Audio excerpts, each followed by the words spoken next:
Going live, you're live. Hey, everybody.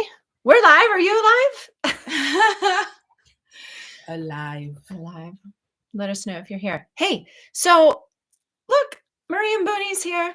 Hey, guys. And I wanted to introduce you to Marie and share, well, we'll probably share who knows what, but I was just at a retreat that she co-facilitated in Nevada City, California last weekend. It was amazing. And I have been processing all the fun changes and shifts in my art journal, painting at the retreat. You know, I would talk to ladies there. It was short, but I was like, okay, so when you go home, you want to paint this. They're like, oh, that would be so great. So we have the Creatively Fit coaching training that is starting right now. You want to enroll before March 26th.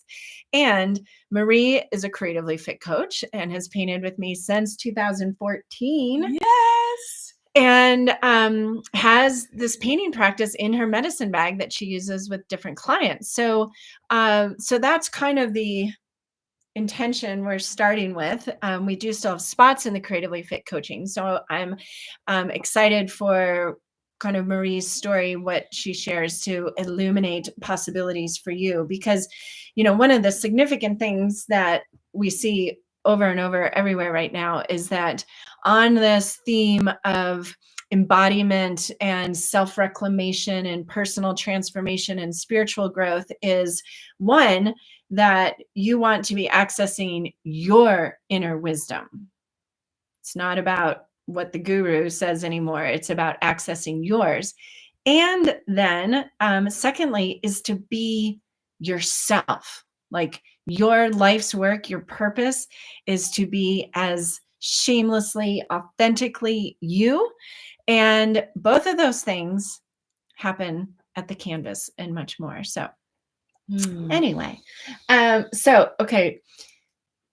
So when we first met, so do the little nutshell, because I didn't know I was going to ask her to share this, but it was so fun when we met and the cards and all that. Yeah. So I'm speaking for those who are not feeling artistic, creative, or those who are feeling like, that's just not for me.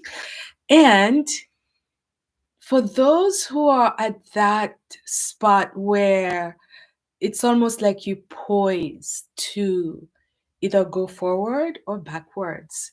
So when I first met Whitney, I had this firm belief I'm not creative. And so we met and she was like, here's my business card. And her business cards were like, they had her paintings on the back. And so I took one. And then I left, and then I took a few steps and I actually looked at the card and it was like, what is this? So I go back and I'm like, what is this? She's like, oh, those are my paintings. And I'm like, can I have another card? And so she gave me like 2 business cards. And then like a couple hours later, I'm like, can you give me another card? They all had different art on the back, right? Yeah. So by the time, like we spent a day at this event, I already had like 3 or 4 cards. And what I'm trying to illuminate here is that there was a part of me that was attracted to this beautiful art, but I didn't even know it. It was showing up as, can I have another business card? But it was my soul already being like, ooh, there's something here. And that's how we connected. That's cool. And, here I am today. So this is funny. So I intuited a symbol for Marie for her business. And what I got was the chevron, like just zigzags, the meander symbol. It's water medicine. It's ancient divine feminine, the rivers. And it said the letters M and V and W came from this symbol. And I was like, does Marie and Mbouni, oh my gosh, it's all M's. Anyway, so I sent it to her and I'm like, now you can paint chevrons all different ways and have your own business cards with the art on the back. And she's like, I can't paint. Yeah, not only can I not paint, but I can't. She's like, well, but these are chevrons. And I was like, I can't do it. And I really couldn't. I believe that. And then she sent me like different templates. Oh, you can do it like this or like that. And I would be like, wait, I still can't do this. And what I'm saying here is that when we have a belief, the belief can be so convincing that it even blocks any attempts at trying. And I wasn't even trying. It was just like, no, I can't. It's not possible for me. And then she did, she's in LA, I'm in Oregon. I end up on her Facebook page like a week later, and there's literally a bidding war going on for this heart canvas that she painted. And I called her up. I was like, oh, we can't paint, can we? And here we've got like, people were literally like, it's mine, $250, no, mine, $300. And I'm just like, what happened? She opened me up. Oh my gosh, so funny. And I'll never forget, you told me one time you had a client in, and that she painted the first layer. So we teach a process. I teach a process. It's very simple to guide anybody through the painting practice. And this client was kind of, less than happy about the muddiness. So, if you mix a bunch of colors together and they're still wet and you've got opposite colors, you get a muddy, earthy kind of canvas. And your response to her. Yeah, tell them. Oh, well, So it was like, so how is that muddiness a reflection of what's going on for you, in your life? And she was just like, yeah. The reason I wanted you to tell them is because, I was just like putting myself back in that moment. The first moment is judgment, right? Oh, it doesn't look good. It looks like, XYZ. I don't like it. And the reality is that, when Whitney was talking about our own innate wisdom, this is how our souls, the universe, whatever you want to call it, communicates with us. And it's like in colors, parables, symbols, and metaphors. But the wisdom was that this is and she was being very careful, and it still happened. and so when we receive these things, really noticing, and resistance or rejection is not wrong, but it's noticing that, ooh, I'm rejecting this muddy thing. And that means I'm not accessing this wisdom. And where else do I do that in my life? Where, things are up in my face, and either I put my head in the sand, or I deny, or I look, or I'm like, I'll start over. Let me create another painting, clean canvas, which is anyway, but yeah. Yeah. So what you're spotlighting here is, one, the way you do anything is the way you do everything. So the painting practice becomes, this very objective, like, mirror that you as the individual painting, or you as the coach, healer, guide, whatever, can use the painting as a way to identify, describe, suggest, guide people into a different awareness, because they're not as attached to the painting as to whatever the source is inside of them, in their life, and the stories and the beliefs. So it's actually better. Like, I had no painting experience when I opened my art center 28 years ago. And to be a creatively fit coach, you don't have to have any painting experience. It's an open heart and mind desire to heal and transform and really get to know intimately your creative self, which is pretty much yourself. And then move forward in life, living life as art. But the other thing is that, well, I kind of touched on it, the objectivity. So even by yourself at the canvas, when you're going through the coaching training, you're going to paint at least 16 different paintings. You don't need 16 canvases, but that's kind of part of the surprise. Anyway, you paint 16 different paintings, and you are accessing, stimulating, illuminating parts of your inner world that up until now had only been kind of exposed or given life through words, whether spoken or unspoken. Words, writing, that is still stimulating the part of our mind that learns language and stores it. So it's also the part of your mind that stores your experiences up until now, which is great because thank goodness we learn from our experiences up until now, but it's also where the baggage is. And then that part of your brain also projects into the future. So based on my past, is this future reality available to me? And that's why a lot of us feel stuck, or stagnant, or like, why aren't these things happening in my life? It's simply because that creative energy isn't flowing.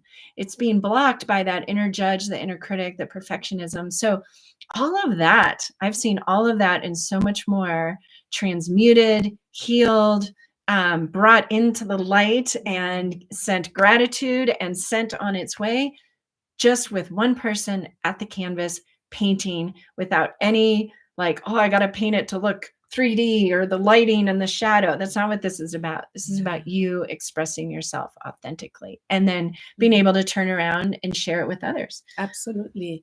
And what I love is that because you are in front of your canvas, I think that it brings a certain type of relaxation where nobody's like looking over your shoulder or saying, oh, it should be or it could, or it's all about you. I actually remember my first Buddha painting, guys. Okay, here's the thing. My first Buddha painting, she was like, well, you have to blend the colors. And I was like, no. Well, I probably didn't say have to. Surely I didn't say have to. I mean, it was I suggested. Everybody knows that we're well, just talking, but we yeah. just want to make clear there's no should, could, but she was teaching. It was like the first layer where you do this and then you blend and then you bring the complementary colors and you do da da da da da. So it was like learning the layers of which for me, because it was like I had no experience in anything. And then she was sharing that when you bring the complementary color, it brings out, like, it was really a beautiful whole, like, even philosophical and wisdom thing.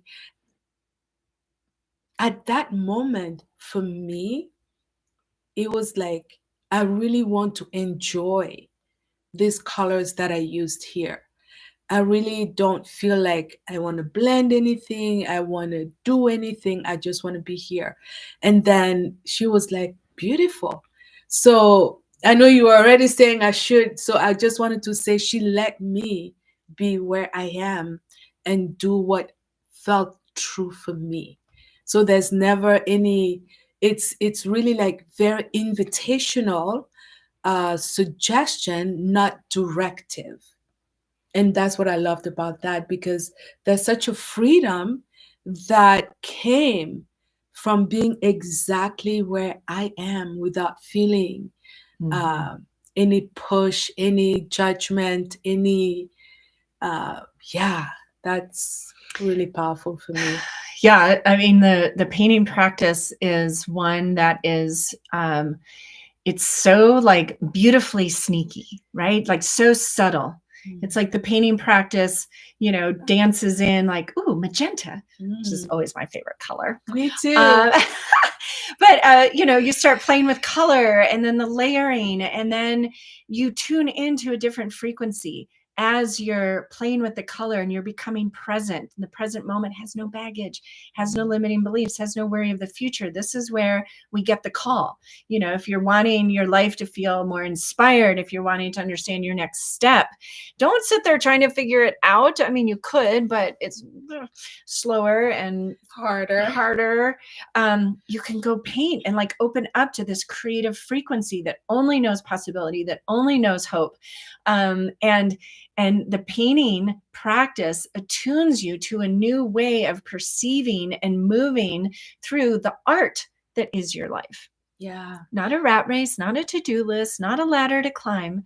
It's art, and you're the artist. And I love seeing people's individual essence and wisdom and authentic expression come through that. That's my jam. And I want to share that, you know, as somebody who started later, even when you hear these kind of words, you're tuned into the creative frequency. You might be like, wait, what? How do I do that? And so what I love is that attunement is basically like allowing yourself to gently be attracted, allowing, surrendering, versus I now need to like attune to the, it really happens by osmosis, by entrainment, by attraction, right? One of the things that I love is, as we painting, it's like you stop, you move back, you look at it, and I'm always surprised, like, oh, I didn't know. Oh, I love how it looks here. I get all excited because every time I look, I discover something new. I shift the way I was even looking at the painting 5 minutes ago. And so I love the fact that the part of us that may have been like striving to, whatever, can relax. And it's because, we strive, I want my life to be better. I want to start this business. I want my relationship. And we're doing and striving and never feeling like we're there. But with the painting practice, it's like, I'm just here. It's just this stroke. You cannot, you might use both hands, but you can't.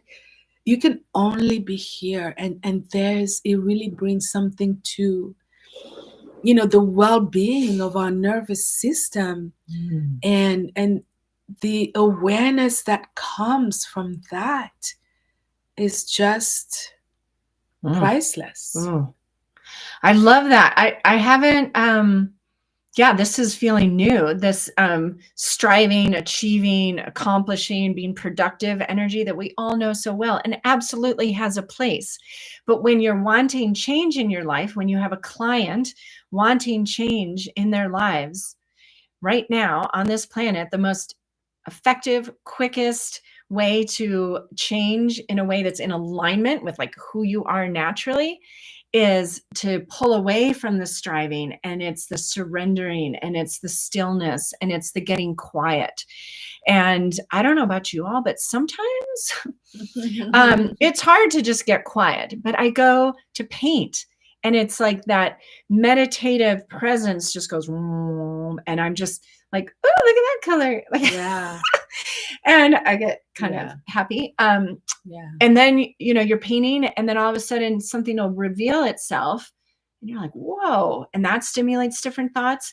And so you're literally being attuned, you're being trained, your neural pathways are being introduced to a different fork in the road that you can take in, intending to manage this highly complicated world that we're living in right now. It's giving you new ways to rest nervous system and receive the guidance.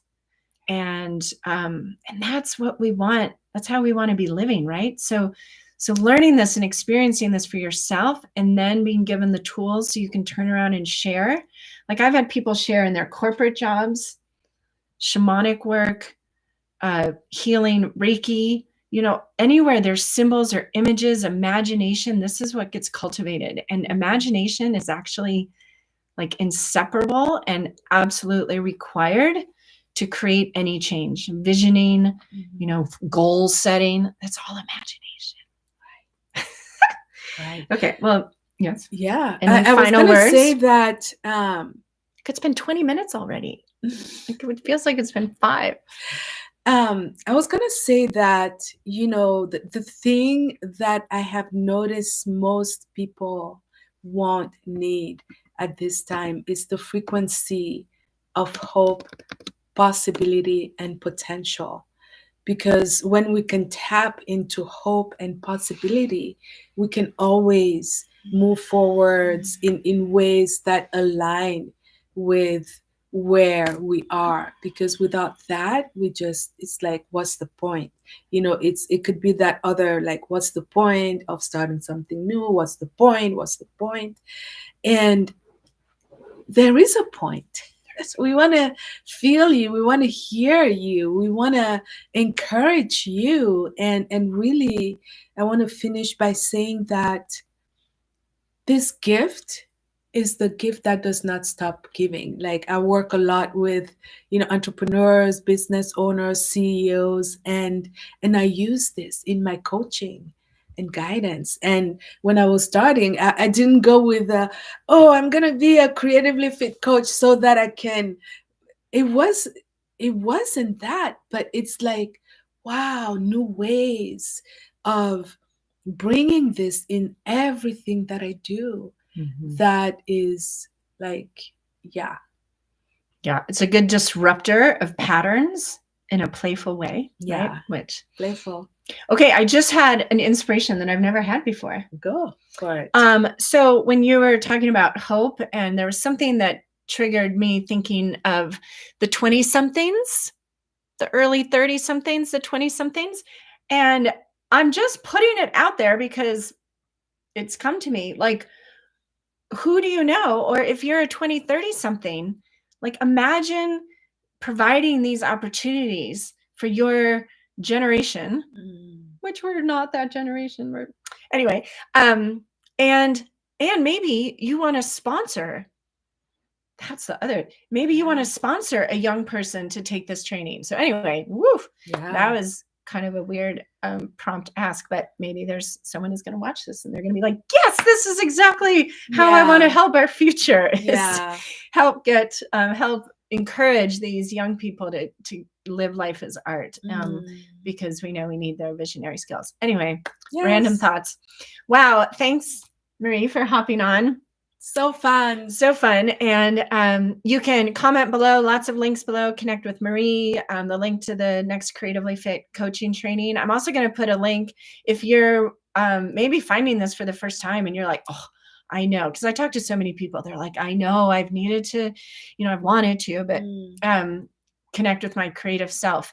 If the coaching training isn't for you, I have the exact best place to start, and I'll put that link below too.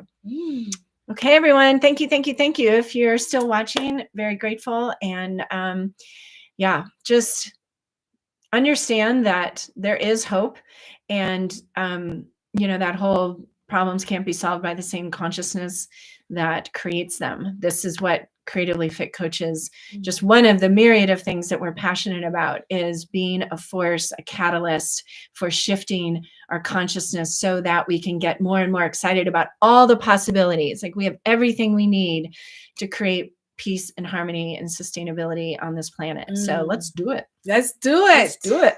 Okay, everyone. See you soon. Bye.